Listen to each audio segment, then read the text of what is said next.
Samsung ruled the flip-style phone space for years with its Z Flip devices up until last year when the Motorola Razr Plus 2023 dethroned the Flip.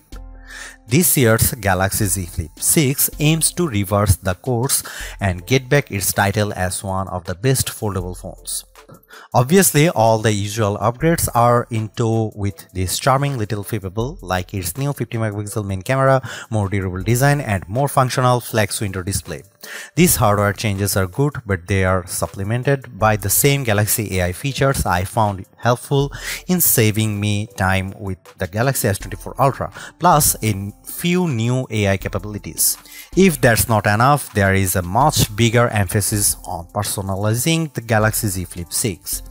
These are all fine and dandy for any phone release. However, it's going to take a lot to convince people to shell out an additional $100 more now that the Samsung has raised the price of the Galaxy Z Flip 6. In my Samsung Galaxy Z Flip 6 review, I will tell you if all these new AI features and upgrades justify that higher $1,099 starting price for this phone. At first glance, it doesn't look like much has changed with the design of the Galaxy Z Flip 6, which sports a familiar trim and aesthetic as last year's Galaxy Z Flip 5. The phone remains incredibly compact when closed, and its armor aluminum frame gives the Flip a solid feel in the hand.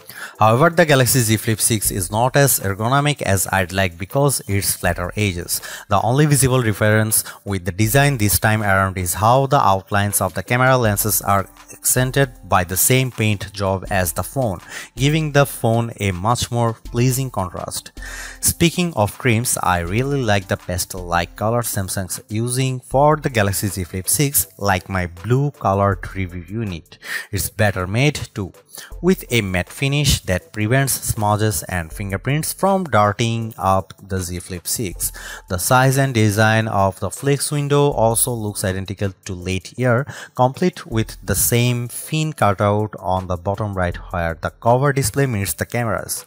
While this keeps a design identity for the Galaxy Z Flip 6, I was hoping that Samsung would follow Motorola's lead by increasing the display size even more. Samsung did increase the Flip 6's durability with a new dual rail hinge design, giving the phone a more responsive feel whenever I close it. More importantly, however, the crease in the middle of the phone is much more subdued. In fact, I'd argue it's less noticeable than the Razr Plus 2024 crease. My only gripe about the Galaxy Z Flip 6 design is that it's notoriously hard to open because of its flat edges and the tight seam between the two sides. I wish there was a lip of some kind around the edge, because even getting my fingernails in between the two halves to properly open, so unfolding the phone one-handed is harder. On another note, I am delighted by the dose of personalization that's added to the Flip 6 when it's paired with the new Flip suitcases that combine interactive lock screens to the flex window. There are even a couple of new ones I checked out with built-in LEDs that light up the back of the phone, which takes power via the phone's wireless charging. These add-ons go a long way to make people take notice of the phone. I am very excited for the cameras in the Galaxy Z Flip 6. That's because the phone now features an upgraded 50MP main camera paired with 12MP ultra-wide lens. The former is a huge step up from the Z Flip 5's 12MP camera, but it is made better because of how the Galaxy Z Flip 6 leverage pixel binding to offer a reasonable 2x zoom with optical-like quality. This is the smarter way to approaching the camera, seeing that it effectively offers the range in most triple camera setups, but with a more compact dual camera arrangement instead. There is also a new camcorder mode, just like on the Razr Plus 2024, that gives a nostalgic feel when the phone's folded in the halfway position, complete with zoom control at your fingertips. Another new feature is the intelligent way the Galaxy Z Flip 6 can frame my shots with AI zoom. No matter who I am shooting, whether it's just myself or a group of people, the AI zoom will automatically frame the shot correctly. Similar to Samsung's Galaxy as flagships, the Galaxy Z Flip 6 benefits from a rich camera app that's filled with all the modes you'd want in a phone and a few extras like hyperlapse, dual recording, and portrait video. There is even a pro video mode with full manual control, which few camera apps offer.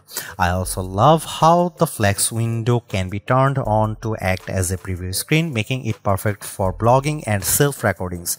As a videographer, these features are a tremendous help.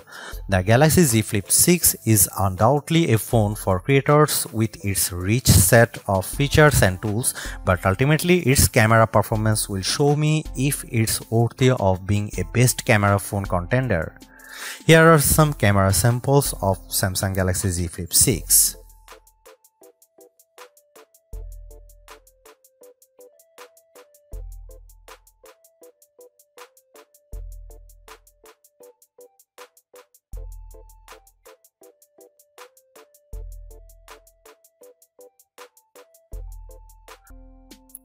I genuinely like the Galaxy Z Flip 6. It's a charming flip phone with more utility than the average slate, while it's still offering one of the best-in-class cameras among foldables. There are also the handful of new Galaxy AI features that add a dash of extra convenience into the mix. Despite all of this, it's hard to overlook how Samsung is demanding $100 more for this phone. With a higher cost in tow, the Galaxy Z Flip 6 doesn't convince me enough that it's doing more or performing better than the competition, and I don't have to look far because the Razr Plus 2024 proves my point. Not only does it have a much longer battery life and brighter screen, Motorola still manages to throw in a larger, high-resolution outer screen. Given the $100 premium this foldable now commands, I was hoping for so much more with the Z Flip 6 to make it a compelling reason for people to upgrade or switch to it. Unless you find a deal that's hard to pass up, Samsung doesn't do as good of a job at convincing me that there is $100 worth of improvements in this year's device.